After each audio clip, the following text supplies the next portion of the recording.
Have you ever pursued after something or built a life that you thought would be right or beneficial, and it ended up becoming more destructive than good? Maybe it was a relationship that caused you to compromise too much of yourself, your values, your beliefs, your safety. Or it was a momentary indulgence that was just meant for some relief, and now it's ended up in addiction. Or maybe it was just that one choice and that one moment that you thought was right, and now has had life-altering consequences, and it's left you with regret and shame. This is the story of mankind. This is the story of the Garden of Eden, where Eve takes the fruit, believing it's going to do her some good.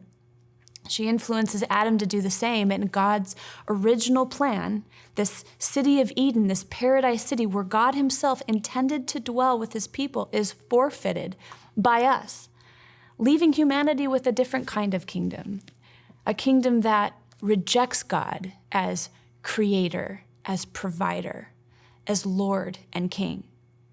Instead, we assume total autonomy to make whatever choice we want to make to determine our own futures apart from God's perfect plan for our lives. All throughout history, this cycle has never changed. How many kingdoms have we seen or read about that humans have established and that have fallen? The inherent problem that mankind has is that we believe that we can make it on our own. Every single decision that I've ever tried to make apart from God has just ended in brokenness. We're suffering depravity. We're suffering the darkness. We're suffering hopelessness. And it's everywhere. It's all around us. You turn on the television, it's there. It's almost overwhelming. In fact, I was just in Los Angeles, and I love the city of Los Angeles so much. I was born there. I lived there for the early part of my childhood, and when my family moved me to the Midwest, I was devastated. And ever since, I've had this just strong attachment to the city of LA. So I was really happy to be back. But I was really sad. My heart was really heavy to see how bad the homeless situation had gotten there, and the piles of garbage, trash, filth that just was stacked on sides of freeways, under bridges, on sidewalks, on streets. It was awful. And then, there's the wildfires that are burning however many miles away that's leaving this veil of smoke in the air. And of course, there's an earthquake the first night we get there, which is par for the course if you're a Californian. But it just left this distinct picture in my mind of man's failed kingdoms. Humanity has a flawed condition, and we're so used to it. This is our day-to-day. We've grown apathetic to it. I can stand here and tell you the countless times that I have relied upon resources that I believed I built for myself, ignoring the fact that God has provided everything in my life. And the countless times in a week, in a day, that I've carried a heart of entitlement, believing that my needs were better or more superior than the people in my life, my relationships, my marriage, my job, or maybe just even in public. Or the fact that there have been times in my life that I have believed that in order for my life to be successful and good and happy, that all I need is my gifts, my talents, my opinions, my wit. Like it's terrible.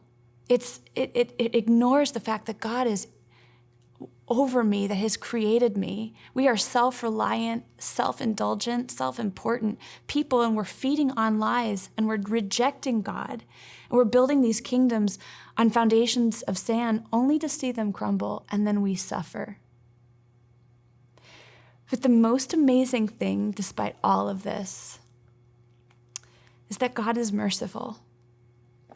God is loving. He loves us. He's a God of justice. He's a God that's sovereign, that's over all of it. And he's a God that knows completely the sinful state of his creation. And that is why God provided Jesus.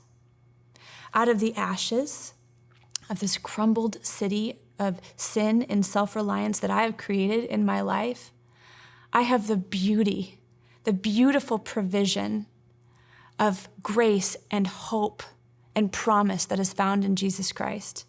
Isaiah 61 says, "For those who are mourning, he will bestow on them a crown of beauty instead of ashes, oil of joy instead of mourning, a garment of praise instead of despair. Jesus is the one who can make broken things whole. Jesus is the one that can make what's dead come to life. Jesus is the one that can restore broken relationships, who can heal broken marriages, who has the power to break addictions. He is the one that can give you lasting, true peace in the midst of our deepest fears and anxieties. He's the one that can do the impossible, and he is the one that is making all of this new. The world is dark. The world is dying, but that's not the end of it. Hebrews 13:14 says, "For here we have no lasting city, for we seek the city that is to come." John 14 says that he has gone to prepare a place for us. In Revelation 21, I'd like to read to you.